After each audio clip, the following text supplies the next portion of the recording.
Baby, you don't know what you do to me. Between me and you, I feel a chemistry. I won't let no one come and take you.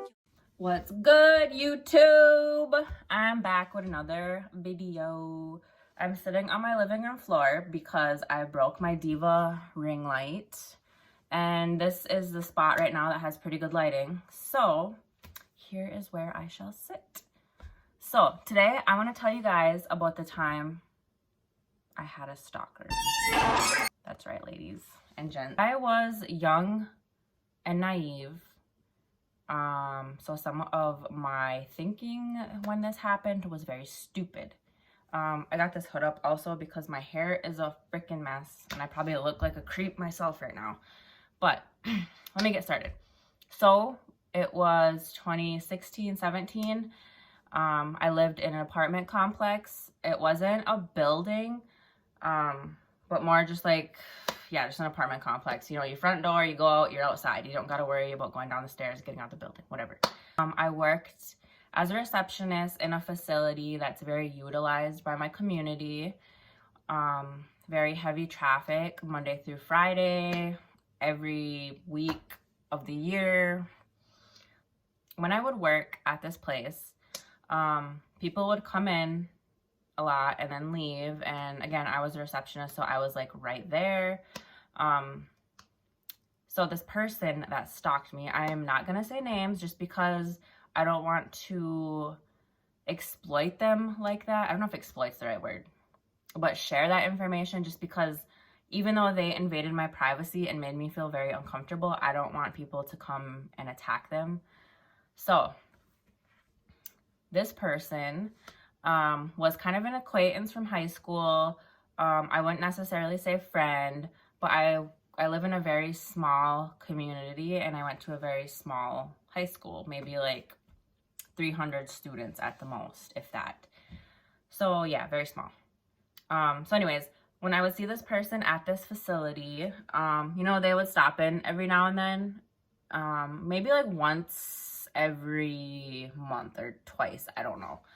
And he would just be like, oh, hey, what's up? How you been since graduation? Blah, blah, blah. Just that small talk BS, right? But then I noticed he'd stop in more frequently and longer and talk to me, which I didn't mind for a bit.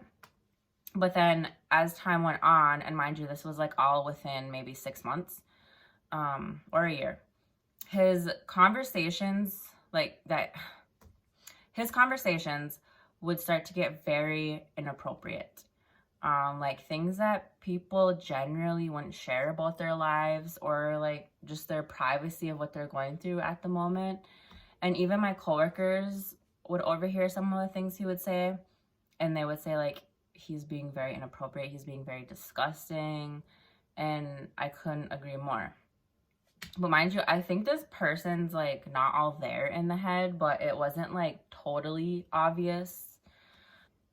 It was bothering me, but I was just like too nice to say anything. And I just would like tell my coworkers, like, if he comes in here and he tries to talk to me, like, I'm just gonna go in one of your guys' offices and you can tell him like he needs to leave. I think I was only like 21 or something at the time, something like that. Then one night, it was kind of between like spring and winter. We had like a fresh layer of snow outside, and this was like middle of the night, 3 in the morning. So I wake up to my little chihuahua I have barking. Maybe I'll show her another time because I still have her. She's sleeping though. I was trying to kennel train her at the time, so I had her like out in the living room because sometimes she would sleep with me and then sometimes she wouldn't. So I had her out in the living room in her kennel, and then she starts barking. But then I thought when she was barking, I kind of heard like the door like jiggle when it's locked outside. And I was like, what the hell? Did I just hear that right? So I got up very quietly and she was still barking, and she finally like shut up.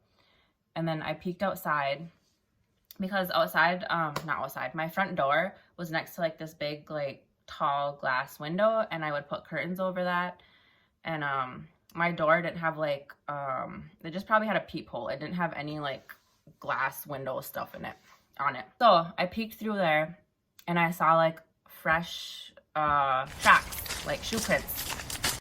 And that you could see them coming up to my house and you could see them like walking away. And I thought, okay, that's like so creepy. But then me being young and naive and too stupid, I thought, oh, maybe it was like someone who had like the wrong apartment. Because I was just always one of the people that thought like, yeah, I heard of people having stalkers, but I don't think it'll ever happen to me.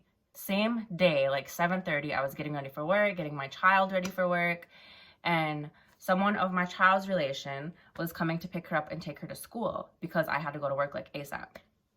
So, and then they see this stalker that's been showing up to my work and stuff. He's walking up to my apartment.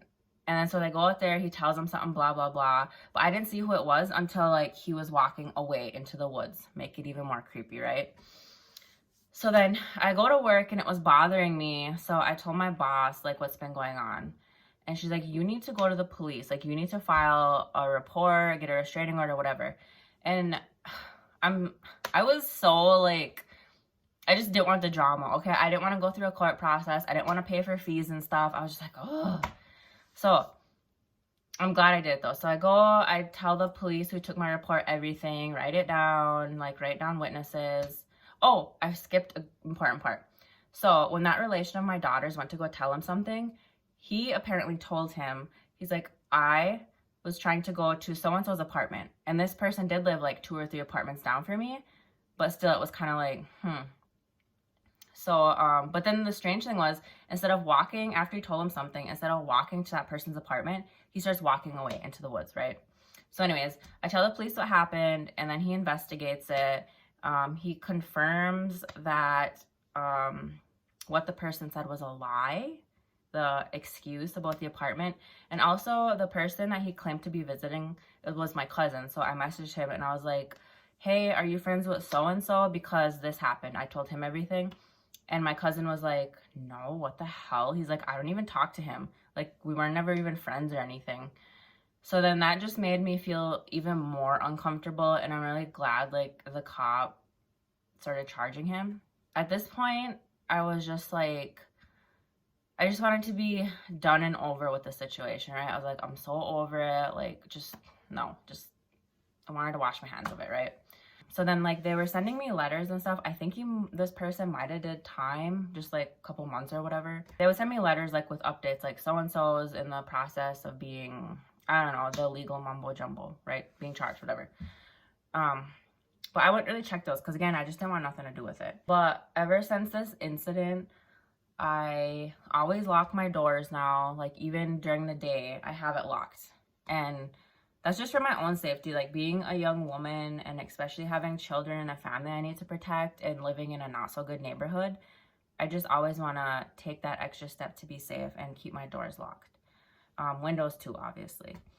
And I have cameras now, which I wish I would have back then. I don't know what the hell I was thinking. Again, young and stupid. So I'm glad I have those up, and I have extra precautions that I take. I don't want to share these extra precautions just to be safe. And now, obviously, it being years later, I see this person out and about in the community, not so frequently, but it's very awkward. I don't talk to them, obviously. Don't try to associate with them. He did try to message me on Facebook. A few years after this happened, blocked. Tried to send me a friend request, block, and it seems like every 2 or 3 years he has a new Facebook and he tries to add me. So that is my story about how I had a stalker, and I just want everyone out there to be safe and be aware. It can happen to anybody. I live in a small town. I was young and stupid, thought this would never happen to me, and of course it did. I'm just glad it didn't get any worse. I hope you guys liked the video. Please like and subscribe. I will hopefully start posting more. I mean, I'm trying to be on it, okay? I'm trying to be consistent. Comments down below, and I hope you guys enjoyed the video.